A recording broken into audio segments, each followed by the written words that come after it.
நம்ம கிட்ட இருந்த ஒரு அறிவை நாம வந்து என்ன பண்ணிட்டோம் அப்படின்னாக்கா, அது இதுக்கு வந்து இந்த மாதிரி எடுக்கிறதுக்கு வந்து நூல் ஆதாரமே நம்ம கிட்ட இருக்கு. சரியா? எல்லா மருத்துவ முறைகளுக்கும் இல்லாம இருக்கிற இந்த இந்திய மருத்துவ கட்டத்துல என்னவா, ஆயுர்வேதமா இருக்கட்டும், சித்தமா இருக்கட்டும், என்ன தனி சிறப்பு இருக்குன்னா, இதுக்கு வந்து நூல் ஆதாரங்கள் இருக்கு. லிட்ரேச்சர் எவிடன்ஸ் சொல்லுவோம். சரிங்களா? இப்ப சித்த சுவாதீனம் இல்ல அப்படின்னா நம்ம என்ன சொல்றோம்? சித்தம் கலங்கிருக்கு அப்படின்றது ஏன் சொல்றோம்? அவர்களுக்கு அந்த அறிவு நிலை தப்பியதால் நம்ம அவங்கள சித்த சோதனை இல்லை அப்படின்றத சொல்றோம். சித்தம் கலங்கி இருக்குன்றத நம்ம சொல்றோம். அப்போ சித்த மருத்துவம் அப்படின்னா அறிவுசார் மருத்துவம். அதுதான் சித்த மருத்துவம். ஒரு குகையில போய் இருட்டு ரூம்ல கண்டினியூஸா தூங்காமல் தூங்கி சுகம் காணும்போது அப்ப அந்த வெளிச்சம் படாம அந்த ஹார்மோனை உடம்புல சுரக்க வச்சுட்டே இருந்தாங்க. இங்கிருந்து வெள்ளக்காரன் எடுத்துன்னு போயிட்டா அவன் ரிசர்ச் பண்ணி கண்டுபிடிச்சிட்டா அதை அவன் பேர்ல வெளியிடுறான். ஆனா நம்மளோட அனுபவம், நம்மளோட மருத்துவத்தின் இந்த பாரம்பரியம் இது பண்ணணும்.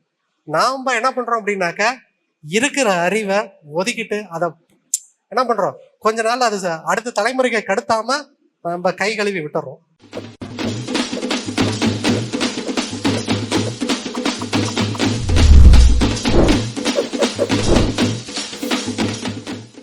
இன்னைக்கு நம்ம பார்க்க போற தலைப்பு என்ன அப்படின்னாக்க, தமிழர் தொன்மை மருத்துவம். அதாவது வந்து தமிழர் தொன்மை மருத்துவம் பல ஆயிரம் வருஷமா தமிழர்களுக்குன்னு ஒரு மருத்துவ முறை வந்து இங்க நம்ம இந்த நிலப்பரப்புல வந்து நம்ம அவங்களுக்குன்னு ஒரு தனித்துவமான இந்த மருத்துவத்தை வந்து பின்பற்றிட்டு வரோம். சரிங்களா? இதை வந்து நம்ம பொதுவா என்னன்னு சொல்றோம்? சித்த மருத்துவம் அப்படின்றத நம்ம சொல்றோம். ஏன் இதை சித்த மருத்துவம்ன்றது நம்ம அழைக்கிறோம்? சித்தம் அப்படின்னா அறிவு அப்படின்றது பொருள். சரிங்களா? இப்ப சித்த சுவாதீனம் இல்லை அப்படின்னா நம்ம என்ன சொல்றோம்? சித்தம் கலங்கிருக்கு அப்படின்றது ஏன் சொல்றோம்? அவர்களுக்கு அந்த அறிவு நிலை தப்பியதால் நம்ம அவங்கள சித்த சோதனை இல்லை அப்படின்றத சொல்றோம். சித்தம் கலங்கி இருக்குன்றத நம்ம சொல்றோம். அப்போ சித்த மருத்துவம் அப்படின்னா அறிவுசார் மருத்துவம். அதுதான் சித்த மருத்துவம். அதனாலதான் சித்தர்களை வந்து நம்ம என்ன சொல்றோம் அப்படின்னா, சித்தர்கள் அப்படின்னு வரதுக்கு காரணமே அறிவில் சிறந்தவர்கள். அதனாலதான் அவர்களை வந்து நம்ம சித்தர்கள் அப்படின்றத நம்ம சொல்றோம். இப்ப சொல்லுவாங்க சித்து விளையாட்டு அப்படின்றதெல்லாம் சொல்றாங்க. ஏன் சித்து விளையாட்டுனா என்ன அப்படின்னாக்கா, பொதுவா என்ன சொல்லுவாங்க அப்படின்னா, மந்திரம் கால் மதிமுக்கால், இதுதான் சித்து விளையாட்டு அப்படின்றது. அதாவது வந்து ஒரு ஒரு ஒரு செயல் நடக்கும்போது அதுல நடக்கிற கெமிக்கல் ரியாக்ஷன் இருக்கு பாத்தீங்களா, அது மந்திரம். அது ஏன்னா அவனுக்கு புரியாது, அதனால மந்திரம் கால். அதை நம்ம கண்ணுக்கு தெரியாம நம்ம கொண்டு வந்து சேர்த்துறோம் பாத்தீங்களா, அது மதி. அதான் மந்திரம் கால் மதி முக்கால், அதுதான் சித்து விளையாட்டு. சோ சித்த மருத்துவம் அப்படின்றது என்ன அப்படின்னாக்க, அறிவுசார் மருத்துவம் அப்படின்றதுதான் பொருள். சரிங்களா? இப்போ இவ்வளோ பல்லாயிரம் வருஷமா இந்த நிலப்பரப்புல நமக்குன்னு இந்த மருத்துவம் நம்ம வந்து பழகிட்டு இருக்குன்னு சொன்னோம்.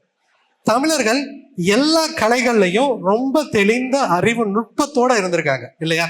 கட்டிடக்கலை ஆகட்டும், தஞ்சை பெரிய கோவில் 1000 வருஷம் ஆனாலும் இன்னும் இருக்கு இல்லையா? கடல் வணிகம், அது பர்மால நம்ம கடல்ல வந்து கட்டையை தூக்கி போட்டு இங்க நாம எடுத்தோம். கடலுக்குள்ளார ஒரு பாதை போகுது அப்படின்றத அந்த அறிவு எவ்வளவு நுட்பமானது, அதை பல்லாயிரம் வருஷமா எடுத்திருக்கோம். இவ்வளவு நுட்பமான அறிவு கொண்ட தமிழனும் அவன் தன்னோட உயிரை பாதுகாத்துறதுக்காக வந்து பயன்படுத்தினாங்க பத்தியா. அந்த மருத்துவத்துல ஒரு அறிவியல் பார்வை இல்லை அப்படின்றத இன்று உள்ள பொதுமக்கள் வந்து நினைக்கிறாங்க இல்லையா? பொதுவா இப்ப சித்த மருத்துவம்னா பொதுமக்கள் பார்வையில என்ன இருக்கு? ஒரு நோய்க்கு ஏதோ ஒண்ணு ஒரு வைத்தியர்கிட்ட போறாங்க, இந்த இலை தலையை பிடிங்கி கொடுக்குறாங்க, இந்த நோய்க்கு இந்த மூலிகை சாப்பிடுங்கப்பா, இந்த மூலிகை சாப்பிட்டா இந்த நோய் சரியாகும் அப்படின்றது தான் இந்த பொது இப்ப இருக்கிற நம்மளோட பொது பார்வையா இருக்கு. உண்மையிலே சித்த மருத்துவம்னா அவளை மட்டும்தானா? அதுல வேற என்ன அறிவியல்? உண்மையிலே வந்து சித்தர்களுக்கு உடலை பற்றி அறிவு இருந்ததா, நோயை பற்றி அறிவு இருந்ததா? இப்போ பொதுவா சொல்லுவோம், இப்போ நம்ம ஒரு மாடர்ன் டாக்டர் கிட்ட போனோம் அப்படின்னாக்க, ஒரு MBBS படிக்கிறாங்க அப்படின்னாக்க அவங்க அனாட்டமி படிப்பாங்க, பிசியாலஜி படிப்பாங்க, பெத்தாலஜி படிப்பாங்க, அதுக்கடுத்து வந்து நோய்களை கண்டறியறதுக்கு டயக்னோசிஸ் அப்படின்ற ஒரு இதை படிக்கிறாங்க. இதுதான் ஒரு மருத்துவர் வந்து பொதுவா படிக்கிறது. உண்மையிலே சித்த மருத்துவத்துல இந்த மாதிரி இருக்கா? சித்த மருத்துவத்துல வந்து நாம உடல் கூறுகளை பத்தி நம்ம படிக்கிறோமா அப்படின்னா, கண்டிப்பா சித்தர்கள் வந்து உடல் கூறுகளையும் வந்து எழுதியிருக்காங்க, உடல் தத்துவத்தையும் எழுதியிருக்காங்க. உடல் தத்துவம் அப்படின்னா உடலில் இயங்குகிற அந்த இயக்கத்தை வந்து குறிக்கிறது உடல் தத்துவம். அது மட்டும் இல்லாம நோயை கண்டறியும் நுட்பத்தை வந்து அவங்க அதுக்குன்னே ஒரு குறிப்பிட்ட முறையில வந்து வகுத்து வச்சிருக்காங்க. இது எல்லாமே நமக்கு எதுல கிடைக்குது அப்படின்னாக்க, அதை அவங்களோட அனுபவத்தை பயன்பட்டதை அதை நூல் ஆதாரமாகவும் நமக்கு எழுதி வச்சிருக்காங்க. நீங்க நமக்கு எல்லாத்த பத்தியுமே புக் இருக்கு. அதாவது வந்து குழந்தைகளுக்கு ட்ரீட் பண்ணுமா, பாலவாகடன் புக்கு சித்தர்கள் எழுதியிருக்காங்க. அகத்தியர் பாலவாகடம் அப்படின்றது இருக்கு. ஒடிவு முறிவு பத்தி இப்ப ஆர்த்தோவை பத்தி நம்ம எழுதுறோம். ஆர்த்தோவை பத்தி இப்பெல்லாம் நம்ம தனித்தனி ஸ்பெஷலிஸ்டா வந்து வச்சிருக்கோம் இல்லைங்களா? கண்ணுக்கு, கிட்னிக்கு, போனுக்கு எல்லாத்துக்கும் இது பண்ணிருக்கோம்ல. அதே மாதிரிதான் அன்றைய காலத்திலுமே நூல்களும் தனித்தனியா இருந்தது. பாலவாகடன் எழுதியிருக்கு. அகத்தியர் வர்ம ஒடிவு முறிவு சரசூத்திரம். அதாவது வந்து ஒரு பிராக்சர் அகத்தியர் வந்து எழுதுனது, வர்ம காயம் ஏற்பட்டாலும் ஒடிவு ஏற்பட்டாலும் முறிவு ஏற்பட்டாலும் என்ன நடக்குது, அதாவது வந்து ஒடிவுனா என்ன, முறிவுனா என்ன, ஒடிவுக்கும் முறிவுக்கும் என்ன வித்தியாசம்? ஏன் ரெண்டுமே பிராக்சர்ன்றது நம்ம இப்ப பொதுவா சொல்றோம். ஒடிவுன்னு சொல்றாங்க, ஒடிவு முறிவு அப்படின்றத சொல்றாங்க. ஏன் என்ன வித்தியாசம் ஒடிவுக்கும் முறிவுக்கும்? ஒடிவு அப்படின்னா கம்ப்ளீட்டா நமக்கு பிராக்சர் ஆகுறது. இப்ப நமக்கு ஒரு பானை உடஞ்சிருச்சுன்னா அது ஒட்ட முடியுமா? கம்ப்ளீட்டா அது வந்து. ஆனா முறிவு அப்படின்றத நம்ம என்ன சொல்றோம் அப்படின்னா, ஒரு கிளை முறிஞ்சிடுச்சு, அது முழுசா கட்டாயி வரல, அது அரைகுறையா தொங்கி இருக்கு பாத்தீங்களா, அதுதான் முறிவு. அதனாலதான் ஒடிவு முறிவு. சரம் அப்படின்னா என்ன சொல்லுவாங்க அப்படின்னா, சரம்னா வந்து தொடர்ச்சி அப்படின்றத சொல்லுவோம். சரம் சூத்திரம், சூத்திரம்னா ஃபார்முலா. ஒருத்தருக்கு காயங்கள் ஏற்பட்டா அந்த நிலையில என்ன நடக்குது அப்படின்றது அந்த பேர்ல, அந்த புக்கோட தலைப்புல வந்து எவ்வளவு அழகா விளக்கியிருக்காங்க. இந்த மாதிரியான நூல்கள் வந்து நமக்கு எல்லாத்த பத்தியும் இருக்கு. மகளிர் மருத்துவம் இருக்கு, பிளஸ் வந்து கர்ப்ப காலங்கள்ல கரு எவ்வளவு வளருது, அதாவது வந்து யூகமினி கருவுறுதல் இந்த இதெல்லாம் சொல்லும் போது முதல் நாள் வந்து எவ்வளவு சைஸ்ல இருக்கு, ரெண்டாவது நாள் வந்து புளியங்கொட்டை சைஸ் இருக்கா, எள்ளு போல இருக்கா, அவரை விதை போல இருக்கா அப்படின்ற. இப்ப நமக்கு ஸ்கேன்லாம் இருக்கு, அல்ட்ராசவுண்ட் ஸ்கேன் பாக்குறோம், எவ்வளவோ நம்ம பாக்குறோம். அப்படி பார்க்கும்போது நமக்கு இன்னைக்கு வந்து தெரியுது முதல் நாள் இப்படி இருக்கு, ரெண்டாவது நாள் இந்த இதுல இருக்கு. ஆனா ஒரு 1000 வருஷத்துக்கு முன்னாடி அவங்களுக்கு எப்படி தெரிந்தது கரு உற்பத்தியில கரு இத்தனை நாள் இந்த சைஸ்ல இருக்கு அப்படின்றது? அதை வந்து அவங்க கண்டுபிடிச்சது இல்லாம நூலாவும் இன்ன வரையும் நமக்கு இருக்கு. அதாவது வந்து இந்த உலகத்துல வந்து நமக்கு எல்லா இடத்துலயுமே வந்து பாரம்பரிய மருத்துவ கலைகள் இருக்கு. ஈரான்ல இருக்கு, இது பாகிஸ்தான்ல இருக்கு, பிளஸ் வந்து இந்தியாவில வந்து நம்ம பயன்படுத்தி இருக்கோம், சைனால இருக்கு, எல்லாத்துலயுமே இது இருக்கு. எல்லா மருத்துவ முறைகளுக்கும் இல்லாம இருக்கிற இந்த இந்திய மருத்துவ கட்டத்துல என்னவா ஆயுர்வேதமா இருக்கட்டும், சித்தமா இருக்கட்டும், என்ன தனி சிறப்பு இருக்குன்னா, இதுக்கு வந்து நூல் ஆதாரங்கள் இருக்கு, லிட்ரேச்சர் எவிடன்ஸ் சொல்லுவோம். இந்த லிட்ரேச்சர் எவிடன்ஸை அவங்க அனுபவத்தை வந்து கண்டுபிடிச்சது இல்லாம அதை எழுதி அடுத்த சந்ததிக்கு வந்து கடத்தினாங்க. அது நமக்கு இன்ன வரையும் கிடைக்குது. அதனாலதான் சித்த மருத்துவம் இன்ன வரையும் புழக்கத்துல வந்து நமக்கு இருக்கு. இப்ப நவீன மருத்துவம் இவ்வளவு வளர்ந்த காலத்திலயும் சித்த மருத்துவம்னு ஒண்ணு செயல்படுதுன்னா அதுக்கு காரணமே இந்த அறிவை வந்து தலைமுறையா கடத்துறதுதான் அது முக்கியமான ரீசன். சரிங்களா? சித்த மருத்துவத்துக்கு வந்து ஒரு அடிப்படை தத்துவம் இருக்கு. சித்த மருத்துவோட அடிப்படை தத்துவம்னு கேட்டா என்ன சொல்லுவாங்க? உணவே மருந்து அப்படின்றத சொல்லுவாங்க இல்லையா? ஏன் உணவே மருந்து அப்படின்றத சொல்றோம்? சித்த மருத்துவம்னு போனீங்கன்னாவே உணவே மருந்து அப்படின்றத ஏன் சொல்றோம்? அப்போ அந்த தத்துவத்தை, அதாவது வந்து அதை புரிஞ்சுக்கிட்டோம் அப்படின்னாக்கா நமக்கு நல்லாவே தெரியும். பொதுவா வந்து ஒரு மனிதன் வந்து பிறக்கும் போது எத்தனை கிலோ இருக்கான்? 3 கிலோ வெயிட் இருக்கான். ஒரு 50-60 வயசுல அவன் எவ்வளவு இருக்கான்? ஒரு 50 கிலோ இருக்கான்றத வச்சுப்போம். பிறக்கும் போது 3 கிலோ இருந்தவன் 50 வயசுல 50 கிலோ இருக்கான் அப்படின்னாக்கா மீதி இருக்கிற 47 கிலோ என்ன பண்ணா? எங்கிருந்து வந்தது? சாப்பிட்றது மூலமா வந்தது. அவன் அங்குது இப்போ ஒரு ரூம்ல 10 கிலோ அரிசி மூட்டை வச்சிடறோம்னு வச்சுக்கோங்க. 3 மாசம் கழிச்சு போய் பாக்குறோம். 3 மாசம் கழிச்சு போய் பார்க்கும்போது அது 100 கிலோவா இருக்கு. அப்படின்னா என்ன அர்த்தம்? எங்கிருந்தோ மீதி 90 கிலோ அங்க எடுத்துன்னு வந்து சேர்த்திருக்கான்றதுதான் அர்த்தம். அதே மாதிரிதான் மனிதன் வந்து என்ன பண்றான் அப்படின்னா, பிறக்கும் போது 3 கிலோ இருக்கும். 50 வயசுல 50 கிலோ இருக்குன்னா மீதி 47 கிலோவை எங்கிருந்தோ எடுத்து வந்து நம்ம உடம்புல சேர்த்து வச்சிருக்கோம். அது எங்கிருந்து எடுத்தோம்? இந்த மண்ணுல இருந்து தான் நம்ம எடுத்தோம். இப்போ நம்ம உடம்புல கால்சியம், பொட்டாசியம், மினரல்ஸ், ஏகப்பட்ட மினரல்ஸ் இருக்கு, தாது உப்புக்கள் இருக்கு, எல்லாமே இருக்கு. இதெல்லாமே எங்கிருந்து நமக்கு வந்தது? மண்ணுல இருந்து தான் வந்தது. இந்த மண்ணுல இருந்து நம்ம உடம்பை எப்படி எடுத்தது? இந்த மண்ணில் இருக்கிற சத்துக்களை தாவரங்கள் வந்து உறிஞ்சி தன்மையப்படுத்துது. அந்த தன்மையப்படுத்துறது நாம அந்த தாவரத்தை என்ன பண்ணுது? ஒரு மிருகமோ ஒரு மனிதனோ நம்ம சாப்பிட்றோம். அப்போ அந்த தாவரம் தன்மையப்படுத்தி வச்சிருந்த அந்த சத்துக்களை நாம கிரகிச்சுக்கிறோம், நாம எடுத்துக்கிறோம், நாம வந்து பெருசாகிறோம். ஓகேவா? அதுக்கப்புறம் நாம இறந்து போறோம். இறந்து போகும்போது மீண்டும் மண்ணிலே வந்து அந்த சத்துக்கள் எல்லாமே போயிடுது. அப்போ இது சைக்கிள் மாதிரி இருக்கு. இப்ப நம்ம உடம்புல இருக்கிற கால்சியமாக இருக்கட்டும், பொட்டாசியமா இருக்கட்டும், இல்ல ஜிங்க், அயன், இது எல்லாமே அப்படியே அந்த சர்க்குலேஷன்லயே வந்து இருக்கு. இந்த சத்துக்கள்லாம் வந்து அந்த தாவரத்தின் மூலமாக நாம் உணவு உட்கொள்றது மூலமா தான் நம்ம உடம்புல வந்து அடைஞ்சது. அதனாலதான் வந்து உணவே மருத்து அப்படின்றத வந்து அந்த தத்துவத்தை வந்து நம்ம வடிவமைச்சிருக்காங்க. சரியா? அடுத்தது அடுத்த கோட்பாடு முக்கியமா வந்து சொல்றது வந்து அண்டத்தில் உள்ளதே பிண்டம், பிண்டலத்தில் உள்ளதே அண்டம் அப்படின்றத சொல்லுவோம். அண்டத்துல பொதுவா வந்து அந்த அண்டம்னா என்ன? அண்டம் வந்து எந்த 5 பூத கோட்பாடுகளால் உருவானது? 5 பூதம் என்ன?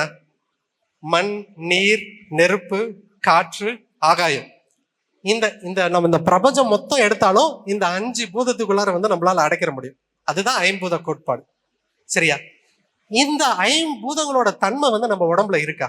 கண்டிப்பா இருக்கு.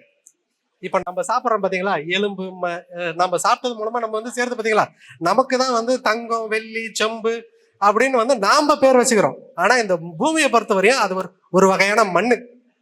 ஆமா தானே? தங்கன்றது மண்ணு, அது ஒரு வகையான மண்ணு. கரிமண்ணா இருக்கட்டும், கரிசல் மண்ணா இருக்கட்டும், செம்மண்ணா இருக்கட்டும், இல்ல தங்கமா இருக்கட்டும், வெள்ளியா இருக்கட்டும், அது இந்த பூமியை பொறுத்தவரையும் அது ஒரு வகையான மண்ணு. நாம என்ன அந்த மண்ணு அப்ப நம்ம உடம்புல அதை தான் நம்ம சேர்த்துறோம். அதனாலதான் நம்ம சித்தர்கள் வந்து இத மண் உடம்பு அப்படின்றத வந்து மென்ஷன் பண்ணாங்க. அந்த மண்ணின் கூறு. அடுத்தது நீரோட கூறு என்ன? ரத்தம், நீர்மம். நாம முடிஞ்ச வரையும் தண்ணி திரவமா இருக்கிறதுனாலதான் சீரஸ் ஃப்ளூயிட் நம்ம உடம்புல இருக்கிற ஹார்மோன்ஸ்ல இருந்து எல்லாமே நீரின் கூறு. நம்ம உடம்புல நடக்கிற மெட்டபாலிக் ஆக்டிவிட்டி, நம்மளோட உடம்பு வந்து சக்தியை வந்து உருவாக்குது. சக்தி வெப்பத்தின் கூறு. சரியா? காற்று இல்லாம நம்ம யாராலும் உயிர் வாழவே முடியாது. ஆக்சிஜன் இல்லையா? அதுதான் ஆகாயத்தின் கூறு. இது வாயுவின் கூறு. அடுத்தது ஆகாயத்தின் கூறு. ஆகாயம் அப்படின்றத வந்து நீங்க ஜஸ்ட் திங்க் பண்ணி பாருங்க. ஆகாயம்ன்றது ஒரு கற்பனை. அதாவது வந்து அது நம்ம போக போக அது பாட்டு போயிட்டே இருக்கும். அது இருக்கா இல்லை, நம்ம இங்கிருந்து பார்த்தா ஆகாயம்னு சொல்றோம். நம்ம பக்கத்துல போனா பால்வெளி ஒன்றும் இல்லை, வெளின்றது இல்லை. நம்ம பக்கத்துல போனா அது வந்து கற்பனை, அது பிரபஞ்சம், எல்லையற்றது. அதே மாதிரிதான் நம்மளோட மனசு. நம்ம மனசுன்னு ஒண்ணு இருக்குன்னு யாராவது நிரூபிக்க முடியுமா? முடியாது. அதுக்கு ஏதாவது அளவு இருக்கா? நம்ம நினைச்சா இந்த செகண்ட் இங்க இருக்கலாம், அடுத்த செகண்ட் வந்து அமெரிக்கால கூட இருக்கலாம். அந்த மனம், அந்த ஆகாயத்தின் கூறு அதுதான், அந்த மனத்தோட கூறு. இந்த பஞ்ச பூதங்களால வடிவமைப்பட்டதுதான். இதுதான் வந்து இது ரெண்டும் தான் மெயினா வந்து சித்த மருத்துவத்தோட அடிப்படை தத்துவம். சரிங்களா? ரொம்ப டீட்டெயிலா வந்து நம்ம இதை வந்து போக முடியாது. ஏன்னா பஞ்சபூத கோட்பாடுன்றது வந்து மிகப்பெரியது. இது ஒவ்வொருத்தரோட உடம்பு எப்படி அமையுது, நம்ம நிறைய கேள்வி இருக்கும். எல்லாரோட உடம்பும் ஒரே மாதிரி இருக்காது. கொரோனா டைம் வந்தப்ப எல்லாருமே வந்து இறக்கல, எல்லாருக்குமே அதை வந்து சிவியாரிட்டி காட்டல. ஏன்னா அவங்களோட உடலோட தன்மை மாறுது. சரிங்களா? யார் உடம்பெல்லாம் ரொம்ப சீக்கிரமா இன்ஃப்ளமேஷன், அந்த கிருமிக்கு பாதிப்புக்கு ஏற்படுத்த முடிஞ்சதோ, அது ஈஸியா அந்த இன்ஃப்ளமேட்டரி ரியாக்ஷன் நடந்ததோ, அவங்களோட உயிருக்கு தான் வந்து ஆபத்து இருந்தது. ஸோ அதுக்கெல்லாம் காரணமே இந்த பஞ்சபூத கோட்பாடுகள் தான். சித்தர்களுக்கு வந்து உண்மையிலே உடலை பற்றி எவ்வளவு அறிவு இருந்தது, தாதுக்களை பற்றி எவ்வளவு அறிவு இருந்தது. நமக்கு 5000 வருஷத்துக்கு முன்னாடியே நம்ம இரும்பை உருக்கி அதை வந்து கையாளுறதுக்கு வந்து நம்ம கண்டுபிடிச்சிட்டோம் இல்லையா? அவனுக்கு வந்து இரும்பை பத்தி மட்டும்தான் அந்த அறிவு இருந்ததா அப்படின்னா கிடையாது. எல்லா உலோகத்தை பத்தியும் அந்த தெளிவான பார்வையும் அறிவும் இருந்தது. பத்தாவதுக்கு வந்து அது உடலில் என்ன தாக்கத்தை ஏற்படுத்துது அப்படின்றத 2000 வருஷத்துக்கு முன்னாடியே நமக்கு அந்த அறிவு இருந்தது. அதுக்கு உதாரணம் தான் இந்த பாட்டு. இந்த பாட்டு என்ன அப்படின்னாக்க, இரும்பு சத்து நம்ம உடம்புல வந்துச்சுன்னா அதுக்கு என்னென்ன தேவை, அது பற்றாக்குறையா இருந்துச்சுன்னா என்ன நடக்கும் அப்படின்றத இரும்பின் பொதுகுண பாட்டு அப்படின்றத இந்த சித்தர்கள் வந்து இது பண்ணியிருக்காங்க. இதுல என்ன இது பண்ணிருக்காங்க பாருங்க. பாண்டு வெண்குட்டம் பரும் தூள நோய் சோபை மாண்டிட செய்யும் மந்தம் காமாலை குன்மம் பூண்ட பெரும் தாது நட்டம் போம் பேதி பசியுண்டாம் கரும் தாது நட்டமிடும் கால். அந்த கருந்தாது நம்ம உடம்புல சேர்த்தோம் அப்படின்னாக்கா இந்த வியாதி எல்லாம் போகும் அப்படின்றாங்க இல்லையா? இப்போ கொஞ்சம் திங்க் பண்ணி பாருங்க. இன்றைக்கு அறிவியல் வந்து அபரிவிதமான வளர்ச்சியில் இருக்கு. இன்னைக்கு நமக்கு தெரியுது இரும்பு சத்து இருந்தாதான் ரத்தம் உருவாகுது அப்படின்றது நமக்கு தெரியுது. 2000 வருஷத்துக்கு முன்னாடி இரும்பு சத்து இருந்தா ரத்தம் உருவாகுதுன்றது சித்தர்களுக்கு எப்படி தெரிஞ்சது? அது பற்றாக்குறை இருந்தா பாண்டு நோய்னா அனிமியா. இரும்பு சத்து இல்லைன்னா நம்ம சொல்றோம் இல்லையா, அனிமியா வந்துருது அப்படின்றத நம்ம சொல்றோம் இல்லையா? அது எப்படி தெரிஞ்சது? பாண்டு வெண்குட்டம் பருந்தூள நோய் அதான் வந்து இரும்பு சத்து பற்றாக்குறை இருந்தா சில நேருக்கு வந்து வீக்கம் அதிகமா இருக்கும். ஓகே, வீக்கம் சீக்கிரமா வந்துடும். அது சோகை அப்படின்றது சொல்லுவோம். அதான் ரத்த சோகை அப்படின்றது சொல்றோம் இல்லையா? அரும்பு சத்து குறைபாடுனால ரத்த சோகை வரவங்களுக்கு உடம்பெல்லாம் வீங்கி இருக்கும். அந்த பரும் தூள நோய் சோபை, ஓகேங்களா, இது எல்லாத்தையுமே போக்கிரும், மாண்டிட செய்யும். அதுக்கடுத்து பாருங்க, காமாலைன்னு ஒரு வார்த்தை குறிப்பிடுறாங்க. சரியா? இரும்பு சத்து கொடுத்தா எப்படி காமாலை வந்து சரியாகும்? அதாவது வந்து இப்போ இருக்கிற மாடர்ன் சயின்ஸ் வந்து என்ன சொல்லுவோம் அப்படின்னாக்கா, ஜாண்டிஸ், அந்த மஞ்சள் காமாலையை மூணா வந்து பிரிப்பாங்க. எப்படி பிரிப்பாங்க அப்படின்னா, hepatocellular jaundice, hepatocellular jaundice, obstructive jaundice, haemolytic jaundice. அதாவது வந்து ஹெப்படோசெல்லுலர் ஜாண்டிஸ்னா லிவர் செல்கள் பாதிப்படைகிறதுனால வர ஜாண்டிஸ், ஓகேவா. இது அப்ஸ்ட்ரக்டிவ் ஜாண்டிஸ்னா அந்த பாதையில வந்து அடைப்பு ஏற்படும், அதனால வர மஞ்சள் காமாலை. சதை வளர்ச்சி சில மாதிரி வந்து அந்த பாதையில அதனால வந்து நமக்கு அடைப்பு ஏற்படும். ஹீமோலைட்டிக், ரத்த அணுக்கள் வந்து சிதைவடைகிறதுனால ரத்தத்துல வந்து பிலிருபின் கூடும். அதுக்கு அந்த ரத்த செல்கள் சிதைவடைஞ்சுன்னா மறுபடியும் உருவாகினா என்ன கொடுக்கணும்? இரும்பு சத்து தான் கொடுக்கணும். இன்னைக்கு இருக்கிற அறிவியலுக்கு வந்து நமக்கு தெரியுது, இரும்பு சத்து குறைபாடுனால காமாலையை வந்து நம்ம கொடுத்தா காமாலை கண்ட்ரோல். அன்னைக்கு இருக்கிறவங்க அதை பொதுகுண பாட்டிலே வந்து மென்ஷன் பண்ணியிருக்காங்க பாருங்க, காமாலை போகும். அதுக்கடுத்து வந்து நம்ம உடம்பு வீக் ஆச்சுனாவே நமக்கு தெரியும், வீக் ஆச்சுனாவே போன உடனே வந்து ஒரு அயன் டானிக் வந்து எல்லா டாக்டரும் கொடுப்பாங்க, பார்த்துருக்கீங்களா? போன உடனே அயன் டானிக் வந்து வீக்னஸ்க்கு வந்து தருவாங்க. ஏன் தராங்க? அது தாது நட்டம் போகும், அது உடனே வந்து எனர்ஜியை வந்து கொடுக்குறது, அது வந்து மெயின் சோர்ஸ். அதனாலதான் பூண்ட பெருந்தாது நட்டம் போகும்.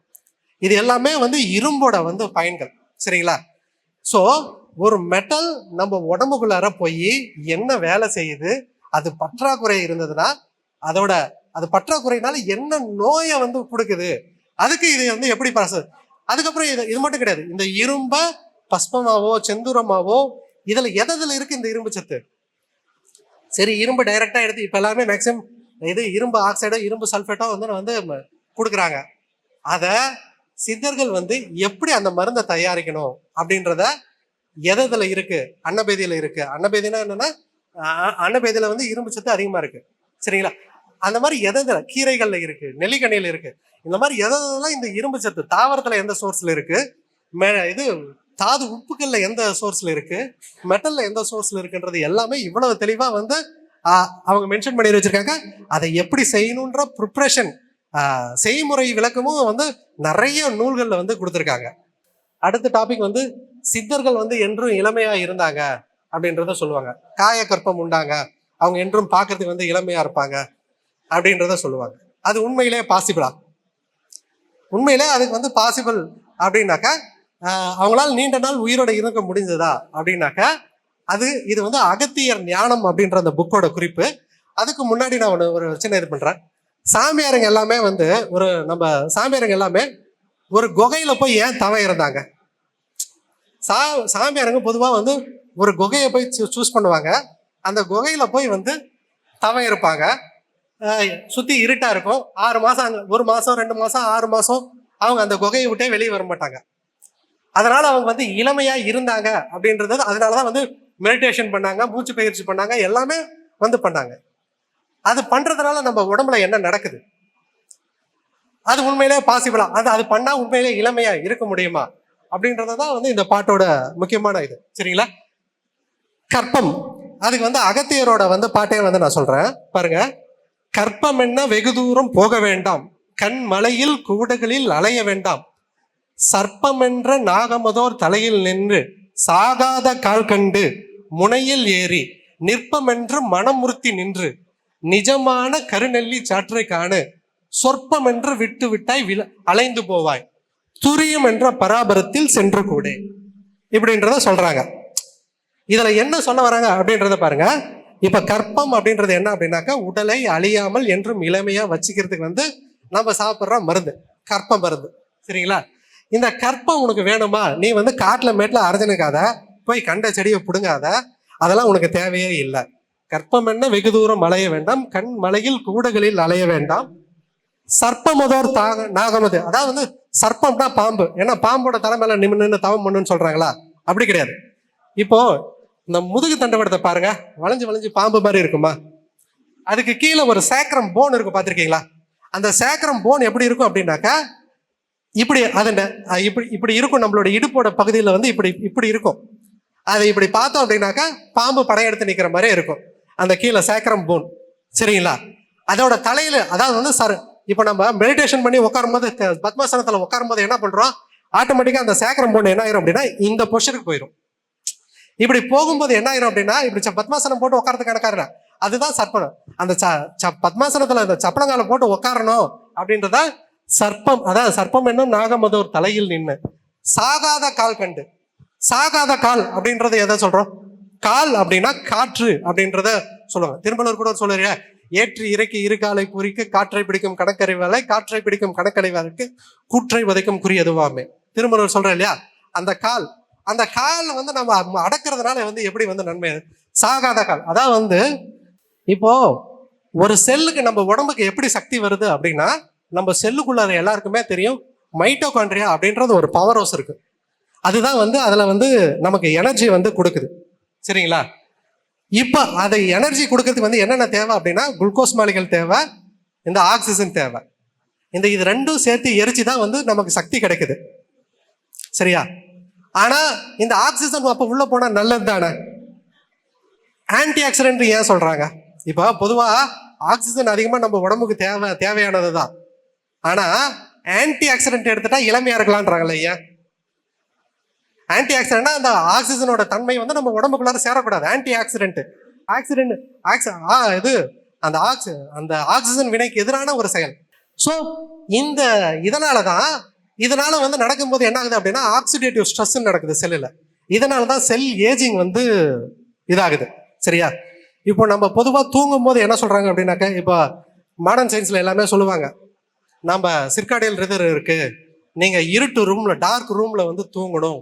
தூங்கினா உங்க உடம்புல வந்து ஒரு ஹார்மோன் வந்து சுரக்கும், அது ரொம்ப முக்கியம் அப்படின்றத சொல்லுவாங்க. கேள்விப்பட்டிருக்கீங்களா? இது மெலட்டோனின்றத ஹார்மோன். இந்த ஹார்மோன் எங்கிருந்து சுரக்குது அப்படின்னாக்க, பீனியல் கிளாண்ட்ல இருந்து சுரக்குது. ஓகேவா? இதோட மெயின் ஃபங்க்ஷன் என்ன அப்படின்னாக்க, நியூட்ரலைஸ் ஃப்ரீ ரேடிக்கல். இது ஃப்ரீ ரேடிக்கல் செல்ஸ்ன்றது பெரிய டாபிக். கேன்சர் வராத தடுக்கிறதுக்கு அது வந்து ரொம்ப முக்கியமானது. Free radicals anti accident property இருக்கு. டெலோமர்ஸ், இது ப்ரொடெக்ட் டெலோமர்ஸ்னாக்க அந்த ஜீனோம் அமைப்பு, மரபு டிஎன்ஏ இருக்குது பார்த்தீங்களா, அதில் இருக்கிற அந்த டெலோமர்ஸை வந்து பாதுகாக்குது. அடுத்து வந்து மைட்டோகாண்ட்ரியல் ஃபங்க்ஷனை வந்து அதிகரிக்குது. உடம்புல நடக்கிற இன்ஃப்ளமேட்டரி ரியாக்ஷனை வந்து கம்மி பண்ணுது. ஸ்கின் ஹெல்த் இது பண்ணுது. இம்யூனிட்டியை பூஸ்ட் பண்ணுது. நரம்பு செல்களை வந்து பாதுகாக்குது. Cardiac regulate the cardiac rhythm, அதாவது வந்து ஹார்ட்டோட அந்த துடுப்பையே வந்து இம்ப்ரூவ் பண்ணுது அப்படின்றத சொல்றாங்க. இவ்வளவும் அந்த மெலட்டோனின் ஹார்மோனுக்கு வந்து இருக்கிற நன்மைகள். இப்ப நினைச்சு பாருங்க, இப்ப நமக்கு நைட்டு படுக்கிறோம், காலையில தூங்கி எழுந்தா அந்த ஹார்மோன் சூரிய ஒளி பட்டவனே நின்றுது. இதுவே நம்ம உடம்புல கண்டினியூஸா சுரந்திருந்தா, சுரக்க வைக்க முடிஞ்சா, அதனாலதான் வந்து சித்தர்கள் வந்து போய் 1 மாசம் 2 மாசம் தூங்காமல் தூங்கி சுகம் காணுது. ஒரு குகையில போய் இருட்டு ரூம்ல கண்டினியூஸா தூங்காமல் தூங்கி சுகம் காணும்போது, அப்ப அந்த வெளிச்சம் படாம அந்த ஹார்மோனை உடம்புல சுரக்க வச்சுட்டே இருந்தாங்க. அப்ப சுரக்க வைக்கும் போது வந்து நமக்கு அந்த இளமை திறமை, ஆயில் செல் ஆக்சிடேட்டிவ் ஸ்ட்ரெஸ் ஆகி செல் ஏஜிங்கை கண்ட்ரோல் பண்ணுது. இது இன்னைக்கு இருக்கிற மாடர்ன் சயின்ஸ் சொல்றது. இந்த ஹார்மோன் வந்து இந்த பீனியல் கிளாண்ட்ல சுரக்குது அப்படின்றத நம்ம சொல்றோம். இந்த பீனியல் கிளாண்ட்ல சுரக்குதுன்னு சொல்றோம்.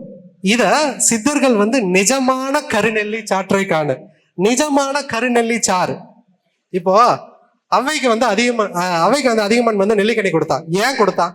நீண்ட நாள் உயிரோடு இருந்து தமிழ் தொண்டு ஆற்றணும் அப்படின்றதுக்காக கொடுத்தான். நெல்லிக்கனியில நிறைய ஆன்டி ஆக்சிடென்ட் இருக்கு. அதை கொடுத்தா நம்மளால நீண்ட நாள் உயிரோடு இருக்க முடியும்ன்றது அதிகமானுக்கு வந்து அந்த காலத்துல இவ்வளவு பெரிய அறிவு இருந்தது. ஓகேவா? நார்மல் அது நெல்லிக்கனிக்கு அதுனாக்க நிஜமான கருநெல்லி அப்படின்றாங்க. அப்படின்னா அந்த அந்த ஆன்டி ஆக்சிடென்ட் வந்து இதுல வந்து ரிச்சா இருக்கும், அதை விட அதிகமா சுரக்குது அப்படின்றது. நீங்க கொஞ்சம் யோசிச்சு பாருங்க. 2000 வருஷத்துக்கு முன்னாடி அகத்தியர் வந்து இதை எழுதியிருக்காரு. நம்ம உடம்புல ஹார்மோன் சுரக்குதுன்றது வந்து எப்படி வந்து தெரிஞ்சிருக்கும்? அப்ப இந்த மருத்துவத்துல வந்து எவ்வளவு அறிவியல் நுட்பம் இருக்கும், உடலை பற்றிய எவ்வளவு பெரிய புரிதல் இருக்கும். அடுத்தது, நம்ம ஏன் வந்து பாம்பு கடிச்சா வந்து கயிறு மேல கட்டுறோம்? பொதுவா வந்து பாம்பு கடிச்சா வந்து கயிறு கட்டுறாங்க இல்லைங்களா? ஏன் வந்து கயிறு கட்டுறாங்க அப்படின்னாக்க, பாம்பு நஞ்சு அப்படின்றது வந்து ஒரு வகையான புரோட்டீன். இப்ப நம்ம அது கடிக்கும் போது என்ன ஆகுது அப்படின்னாக்க, அது ஒரு வகையான புரோட்டீன், ஒரு புரதத்தை நம்ம உடம்புக்குள்ளார அனுப்புது. அந்த புரதத்தை நம்ம உடம்பால வந்து ப்ராசஸ் பண்ண முடியல. அந்த ப்ராசஸ் பண்ண முடியாதனால தான் வந்து ஆட்டோமேட்டிக்காக அது வந்து நமக்கு நஞ்சாகுது. சரியா? இப்போ பாம்பு கடி வைத்தியர்கிட்ட நீங்க போனீங்கன்னா அவங்க என்ன பண்ணுவாங்க அப்படின்னாக்கா, அந்த காலத்துல எல்லாத்துலயும் பாம்பு கடிச்ச உடனே மேல கயிறு கட்டிடுவாங்க. அப்ப என்ன ஆயிரும் அப்படின்னா ரத்தம் தடைப்பட்டுரும். சரியா? அப்ப நீங்க வைத்தியர்கிட்ட போகும்போது அவங்க என்ன பண்ணுவாங்கனாக்கா, அந்த பகுதியை கடிச்ச பகுதியை கிழிச்சு அந்த ரத்தத்தை பீச்சியோ இல்ல உறிஞ்சோ எடுத்துருவாங்க. அப்ப என்ன ஆயிரும் அப்படின்னாக்க அந்த நஞ்சு உடம்புக்குள்ளார போகாது. போய் ஏன்னா அதை உடம்புக்குள்ளார கலக்கிறதுக்கு முன்னாடியே வந்து நம்ம எடுத்துட்டோம். அப்ப அதோட பாதிப்பு வந்து ரொம்ப கம்மியா இருக்கும். சரியா? அதனாலதான் வந்து அதுக்கப்புறம் இன்னொன்று என்ன பண்ணுவாங்கன்னா, அந்த கிழிச்ச இடத்துல உள்ள மருந்தை வந்து ஸ்டஃப் பண்ணுவாங்க. அதாவது வந்து உள்ள நஞ்சு முறிவு மருந்துகளை வந்து வச்சுட்டு கட்டி விட்டுருவாங்க. அப்ப லோக்கலாவும் வந்து அந்த இடத்துல நஞ்சு முறிச்சிடும். அப்ப அந்த பாம்பு நஞ்சு உடம்புக்குள்ளார வந்து சேராது. ஸோ அந்த அந்த நஞ்சை வந்து உடம்புக்குள்ளார கலக்காத எடுத்து இப்போ வந்து ஆன்டிவீனம் நிறைய வந்துருச்சு. இப்போ பாம்பு நஞ்சை முறிக்கிறதுக்குன்னே மருந்துகள் வந்து நிறைய வந்துருச்சு. அப்போ அந்த நஞ்சு முறிவு கொடுக்கும்போது நமக்கு அந்த நஞ்சு இதாகுது. ஆனா இந்த முறையில நமக்கு உடம்புக்குள்ளாரே நஞ்சு அதிகமா பரவறதே தவிர்த்துறோம். சரியா? இப்போ வந்து நமக்கு என்ன, அந்த கிழிச்சு ரத்தத்தை எடுக்கிற பழக்கம் போயிடுச்சு. ஆனா கட்டுற பழக்கம் மட்டும் ஒன்றும் விட மாட்டிருக்கோம். இப்போ அது தப்பு அப்படின்றத சொல்றோம். ஏன்னா இப்ப போய் அவங்க கிழிச்சு எடுக்கிறது இல்லை. அப்ப என்ன ஆகுது, இப்ப கிழிச்சு அந்த ரத்தத்தை வெளியேற்றதுனால அந்த கட்டு இருந்தது அப்படின்னாக்கா கழட்டும் போது வேகமா மொத்த உடம்புல ரத்தத்துல வந்து பரவுது அப்படின்ற. அதனாலதான் இப்ப வந்து அந்த கயிறு கட்டக்கூடாது அப்படின்றத வந்து சொல்றாங்க. கொஞ்ச நாளைக்கு முன்னாடி எல்லாமே ஒரு 20 வருஷம் இருக்குன்னு வச்சுக்கோங்களேன். இப்ப முதுகு கை இது இப்பதான் நம்ம cervical complaint, lumbar disc problem அப்படின்றதான் சொல்றோம். ஒரு 20 வருஷத்துக்கு முன்னாடி என்ன சொல்லுவாங்க, சுளுக்குன்னு தான் சொல்லுவோம் இல்லையா? இப்ப இடுப்பு பிடிச்சிச்சுன்னா என்ன பண்ணுவோம், இடுப்பு பிடிச்சிச்சு கழுத்து பிடிச்சிருச்சு அப்படின்னா ஊர்ல ஒருத்தர் இருப்பாங்க, போய் அங்க போய் நல்லா தடவி கொஞ்சம் அந்த நெட்டை கெட்டை எடுத்து விடுவாங்க இல்லையா? அந்த நெட்டை எடுத்த உடனே கொஞ்சம் வலி வந்து நமக்கு கம்மியாயிரும். ஆனா இப்ப என்ன பண்றோம், மருத்துவம் அதிகமா வந்துருச்சு. அந்த ஸ்கேன்கள்லாம் நம்ம இப்ப எடுக்கிறோம். சரி, டைம் ஆச்சுன்னு சொல்றாங்க, நான் சீக்கிரமா முடிச்சிடுறேன். ஓகே, ஸ்கேன்கள்லாம் எடுத்துடுறோம். சரிங்களா? ஆனா நாம இந்த மருத்துவத்தை நம்ம என்ன பண்றோம், அதை வந்து அதுல ஒண்ணும் இல்லை, அதை நம்ம டெவலப் பண்ணவே இல்லை. அதுல ஏதோ ஒரு பலன் இருந்ததுனாலதான் ஆண்டாண்டு காலமா செஞ்சுட்டு வந்தோம். ஆனா நம்ம அதை வந்து ஒதுக்கி விட்டுட்டோம். ஆனா வேலை நாடுகள்ல இப்ப என்ன பண்றாங்க அப்படின்னா, இந்த சுளுக்கு எடுக்கிறதே வந்து கைரோபிராக்டிக் 4 வருஷம் டாக்டர்ஸ் கோர்ஸ். சரியா? எந்தெந்த கண்ட்ரிலாம் வந்து இருக்கு அப்படின்னாக்க, இது America, Canada, Australia, London, New Zealand, நம்ம மேலை நாடுகள் சொல்ற எல்லா இடத்துலயுமே இது 4 இயர் டாக்டர்ஸ் கோர்ஸ். அதுக்கு அந்த அந்த அந்த நெட்டை எடுக்கிறதுக்கே வந்து அதுக்கு டேபிள் ரிசர்ச் பண்ணி கண்டுபிடிச்சிருக்கான், டிராப் டேபிள் அப்படின்றான். அதை ஸ்கேன் பண்றதுக்கு எல்லாமே இருக்கு. ஸோ நம்ம கிட்ட இருந்த ஒரு அறிவை நாம வந்து என்ன பண்ணிட்டோம் அப்படின்னாக்க, அது இதுக்கு வந்து இந்த மாதிரி எடுக்கிறதுக்கு வந்து நூல் ஆதாரமே நம்ம கிட்ட இருக்கு. சரியா? இது இந்த மாதிரி வந்து எப்படி எடுக்கணும்ன்றது வந்து இது வந்து நான் சொன்னேன் இல்லையா, அகத்தியர் வர்ம ஒடி முறிவு சரசூத்திரம் அப்படின்ற இந்த நூல் ஆதாரம். அறிவான அசைவு குண்டலியின் பக்கம் அடித்திருக்கும் குண்டுமணி விலகமாயின், அதாவது வந்து என்னன்னா ஹிப் ஜாயிண்ட், இந்த தொடையெலும்பும் ஹிப் ஜாயிண்ட்டும் சேர்ற இடம்.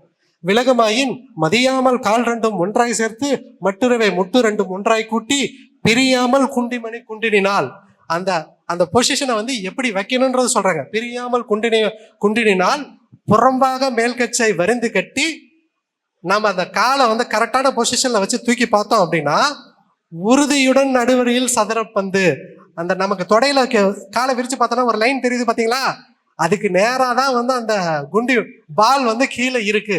உறுதியுடன் நடுவரியில் சதுரப்பந்து உத்தமனை தாக்கி விலகாமல் கட்டு, அந்த இடத்த கரெக்டா பொசிஷன்ல வச்சு கட்டு அப்படின்றத நம்ம சாதாரணமா சுளுக்குன்னு நம்ம கைவிட்டது. இன்னைக்கு மேலை நாடுகள் வந்து ரிசர்ச் பண்ணி அதை டெவலப் பண்றாங்க. அதுக்கு நம்ம நூல் ஆதாரம் இருந்தும் நம்ம அதை வந்து டெவலப் பண்ணவே கிடையாது. இது வந்து நமக்கு அடிமுறை வர்மம் அப்படின்றத கேள்விப்பட்டிருப்போம் இல்லைங்களா? அடிமுறை வர்மம் இது ஒரு இடத்துல வர்மஸ்தல அடிச்சோம் அப்படின்னாக்கா கை கால் செயலிழந்துரும், மயக்கம் வந்துடும், நான் பேச முடியாது போகும். இந்த மாதிரி பண்ண முடியுமான்னா கண்டிப்பா உண்மையிலே பண்ண முடியும். நான் கன்னியாகுமரி சைடு கொஞ்சம் படிச்சதுனால அங்க வந்து நான் அடிமுறை வர்மம் முறையா கத்துக்கிட்டேன். அப்ப கத்துக்கும் போது எனக்கு ஆசான் வந்து சொல்லும் போது அதை மருத்துவத்துக்கும் எப்படி பயன்படுத்தணுன்றது அதுக்கப்புறம் தான் வரும். அதுல ஜஸ்ட்ல சும்மா 2 பாயிண்ட், அந்த வர்ம நுணுக்கம் மட்டும் சொல்றேன். இதுல எவ்வளவு அனாட்டமி இருக்கு, அறிவி இருக்கு அப்படின்றத நம்ம சொல்றோம். பொதுவா இந்த இடத்த வந்து உறக்க காலம் வர்மம் அப்படின்றத சொல்லுவாங்க. படுவர்மம் 12ல வரும் இந்த இடம். இந்த இடத்துல பார்த்தோம் அப்படின்னாக்க உறக்க காலம் அப்படின்றத சொல்லுவோம். உறக்க காலம்னா பேர்ல இருக்கு, உறக்கம் வைக்கிறது, மயக்கம் வர வைக்கக்கூடிய வர்மம் உறக்க காலம். அந்த இடத்துல என்ன இருக்கு அப்படின்னு பார்த்தாக்க ஜுகுலர் ஆர்ட்ரி அண்ட் வெயின் இருக்கு. ஓகேவா? இந்த ஜுகுலர் ஆர்ட்ரியோட வெயின் வந்து வேலையை என்னன்னா மூளைக்கு ரத்தத்தை கொண்டு போய் சேர்க்கறது. சரியா? இப்போ ஒவ்வொரு வர்மத்திலையும் அடிக்கிறதுக்குன்னு ஒவ்வொரு கைமுறை பழக்கம் இருக்கு.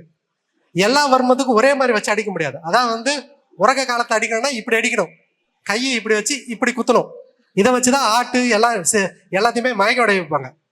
இந்த இடத்துல வந்து இந்த இடத்துல குத்தணும் அப்படின்னாக்க இந்த ஆற்றில வந்து அடி விழுந்துச்சுன்னா மூளைக்கு போற ரத்தம் வந்து இதாகும். அப்ப ஆட்டோமேட்டிக்கா என்ன ஆகும்? மயக்கம் வரும். அதுதான் உறக்க காலம், பேர்லயே வச்சிருக்காங்க பாருங்க. அதே மாதிரி பேச வைக்காத முடியும். இந்த இடத்துல நமக்கு இந்த இடத்துல கூர்மையா இருக்கு பாத்தீங்களா? இது பேர் வந்து சங்கு திரி காலம். இந்தியன் படத்தெல்லாம் பார்த்துருப்போம். ஒரு தாசில்தாரை வந்து இப்படி வச்சு அடிச்சிருப்பாரு, கையை இந்த மாதிரி பொசிஷன்ல வச்சு அடிச்சிருப்பாரு. இப்படி பிடிக்கிறதுனால பாதிப்பு வராது. இந்த கையை விரல்களோட 3 இடத்துல இப்படி மடக்கி இப்படி அடிக்கும் போது நழுவாது. இங்க பாருங்க, இப்படி அடிக்கும் போது என்ன ஆகாது? நழுவாகாது. அப்போ இந்த இடத்துலதான் அந்த குரல் வலை இருக்கு நமக்கு. இது அதிர்றதுனாலதான் நம்மளால பேச முடியுது. சரிங்களா? இதுதான் அந்த வாய்ஸ் பாக்ஸ் வந்து உடைகிறது. இதுல எவ்வளவு பெரிய அனாட்டமி நுணுக்கம் இருக்கு பாருங்க. அதேதான் நம்ம கிட்ட இருக்கிற பாரம்பரிய அறிவை நாம என்ன பண்றோம் அப்படின்னாக்கா, ஆங்கில மருத்துவர்கள் வந்து மருந்தை எப்படி ரிசர்ச் பண்ணி கண்டுபிடிக்கிறாங்கன்றது தெரியுமா? இப்போ ஒருத்தருக்கு தூங்கி எழுந்தவுடனே இந்த மரத்தை பார்த்தோடனே, ஓ இதுல இந்த அல்கலைடு இருக்கு, இந்த அல்கலைடை வந்து நம்ம வந்து எடுத்தா இந்த நோய்க்கு வந்து குணமாகன்றது யாருக்கும் தெரியாது இல்லையா? இந்த உலகம் ஃபுல்லா என்ன பண்ணுவாங்க அப்படின்னாக்கா, பாரம்பரிய மருத்துவம்னு இருக்கும். அங்க ஒவ்வொருத்தரும் ஒவ்வொரு நோய்க்கு வந்து ஒரு மருந்தை வந்து ஒரு செடியோ கொடியோ வந்து பறிச்சு அந்த மருந்தா கொடுப்பாங்க. அந்த நோய் வந்து குணமாகும் இல்லையா? அப்படி குணமாகும் போது அந்த ரிசர்ச்சருக்கு தெரியும், அந்த செடியில இருக்கிற ஏதோ ஒரு அல்கலைடு தான் வந்து அந்த நோயை குணப்படுத்துது அப்படின்னுவான். அப்ப அந்த நோய்க்கு கொடுக்கும்போது இம்ப்ரூவ்மெண்ட் இருக்கா அப்படின்றத அந்த மூலிகையை எடுத்து அதுல எத்தனை அல்கலைடு இருக்கு, அந்த அல்கலைடு எவ்வளவு மில்லிகிராம் கொடுக்கணும், எவ்வளவு டோசேஜ் கொடுக்கணும் அப்படின்றத ரிசர்ச் பண்ணி வெளியிடுறான். சரியா? இந்த மாதிரி நம்ம கிட்ட அனுபவம் வாய்ந்த மருந்துகள் கிட்டத்தட்ட 2000-3000 வருஷம் அனுபவம் நம்ம கிட்ட இருக்கு. இந்த நோய்க்கு இந்த இது இப்படி ஹேண்டில் பண்ணும், இப்ப இந்த மருந்து இந்த தலையை இப்படி கொடுக்கணும் அப்படின்னு. ஆனா நம்ம அறிவை காலத்துக்கு தகுந்த மாதிரி நம்ம அப்டேட்டே பண்ணல. நம்ம கிட்ட இருக்கிற அந்த அனுபவத்தை வந்து நாம என்ன பண்றோம்? ஒதுக்கி ஓரம் தள்ளிடுறோம். அப்படி ஓரம் தள்ளுறதுனால நம்ம கிட்ட இருக்கிற வேப்பலையாகட்டும் இல்ல மஞ்சள் ஆகட்டும், அவன் எடுத்துன்னு போய் பேட்டன் வாங்குறான். இப்ப சித்த மருத்துவம், தமிழர் மருத்துவம் அப்படின்னா அதோட பெருமை வந்து அந்த மருத்துவத்தின் பேர்ல தான் வரணும். இங்கிருந்து வெள்ளைக்காரன் எடுத்துன்னு போயிட்டா அவன் ரிசர்ச் பண்ணி கண்டுபிடிச்சிட்டா அதை அவன் பேர்ல வெளியிடுறான். ஆனா நம்மளோட அனுபவம், நம்மளோட மருத்துவத்தின் இந்த பாரம்பரியம் இது பண்ணணும். நாம என்ன பண்றோம் அப்படின்னாக்க, இருக்கிற அறிவை ஒதுக்கிட்டு அதை என்ன பண்றோம், கொஞ்ச நாள் அது அடுத்த தலைமுறைக்கு கடத்தாம நம்ம கை கழுவி விட்டுறோம். ஸோ இதுதான் வந்து என் கன்க்ளூஷன். நம்ம காலத்துக்கு தகுந்த மாதிரி எல்லா மருத்துவ முறைகளாகட்டும் எல்லா கலைகளும் அப்டேட் ஆகணும். அந்த வகையில வந்து இந்த மாநாடு நடத்தும் போது எனக்கு வந்து ரொம்ப காலத்திற்கு உகந்த அந்த பக்குவமான அந்த தலைவரை கொண்டதுனால் நமக்கு இந்த தலைப்புல வந்து எல்லா கலைகளையும் தொன்மைகளையும் வெளியில கொண்டு வரணும்னு சொல்லி முயற்சி எடுக்கிறது வந்து ரொம்ப ரொம்ப ரொம்ப சிறப்பான விஷயம். நன்றி.